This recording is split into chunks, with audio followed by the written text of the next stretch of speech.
You are a whore, and so am I. Now, before you roll your eyes, hold your judgment for just a moment and hear me out. You don't need to have an OnlyFans or work in a red lit room to be a whore. In fact, some of the biggest whores I know, they wear designer suits, they do TED Talks, they sit in morning shows or preach empowerment on Instagram with affiliate links in the caption. They are selling themselves too, to followers, to brands, to advertisers, to algorithms, to the gaze of a world that rewards performance over truth. Let's take Marilyn Monroe. She was a goddess, beautiful, radiant, worshipped by millions. But Marilyn was a role, a product, a projection. Behind the satin and diamonds was a deeply lonely woman, trapped by the image she sold. She didn't own the fantasy. She became it and then died inside it. That's not empowerment. That's enslavement, dressed as strategy, erotica with a price tag. Now, let's take Gwyneth Paltrow, the modern goddess of wellness, who also sells $75 candles called "This Smells Like My Vagina." Let's not kid ourselves. That isn't a sacred reclamation. That is a ballroom brainstorm. Liberation? Maybe. But it's still a performance, still a product.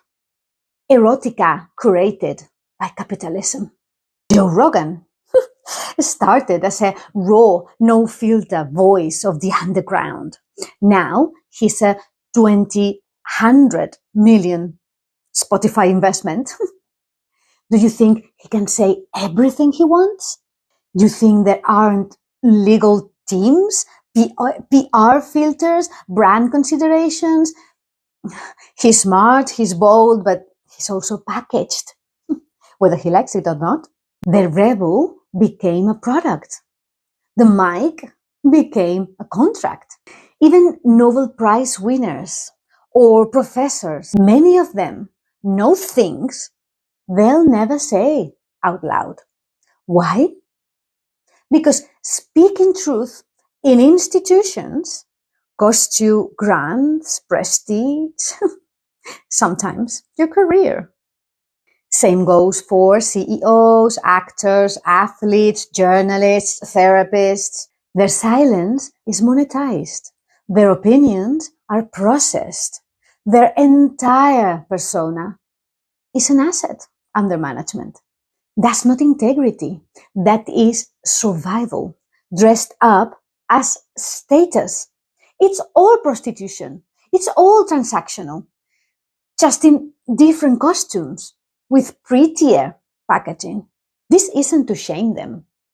It's to point out the truth and drop the illusion. Sex workers are just honest about what they're selling. Everyone else is just pretending they're not selling anything when they actually are. So let's stop pretending that money grabbing, dressed in prestige and credentials and titles, is any more noble than nudity behind the paywall. Let's talk about the prostitute archetype. This isn't just a metaphor. It's psychological truth. I'm not here insulting anyone. The prostitute is an archetype identified by author Caroline Myss, by the way, not by Jung. He didn't use it like that, but she describes it as one of the 4 core survival archetypes we all carry. And it's not about sex.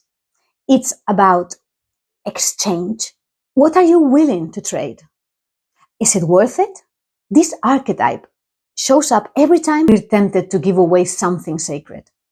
Our truth, our boundaries, our integrity, our time, our body, just to feel safe, seen, paid, loved.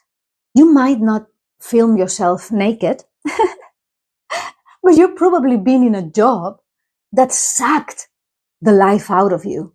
Or you've probably stayed in a relationship that was long past dead. You've smiled, obeyed, shrunk, or silenced yourself to keep the peace. We all have. Because sometimes we whore ourselves out to survive. And sometimes we do it by choice. The danger isn't in the act. The danger is when we do it without noticing. When it becomes automatic, when it becomes the norm, that's when we stop being human and start being performers. That's when we wake up one day and barely recognize themselves. Who am I? What am I doing here? What is this for? Awareness is everything. The difference between empowerment and enslavement isn't the job or the role. It's awareness. If you're going to sell yourself, know your worth, know the price. If you're going to play a role, make it your choice. And if you've been performing just to belong, or just to survive, or just to feel seen, forgive yourself. And then ask, what would it look like to stop selling the sacred parts of me?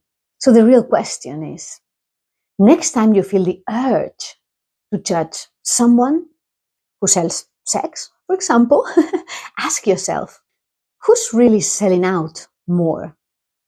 The woman dancing naked under her own rules? Or the man in a suit who hasn't looked at himself and his life in 10 years? This isn't about shame. This is about truth.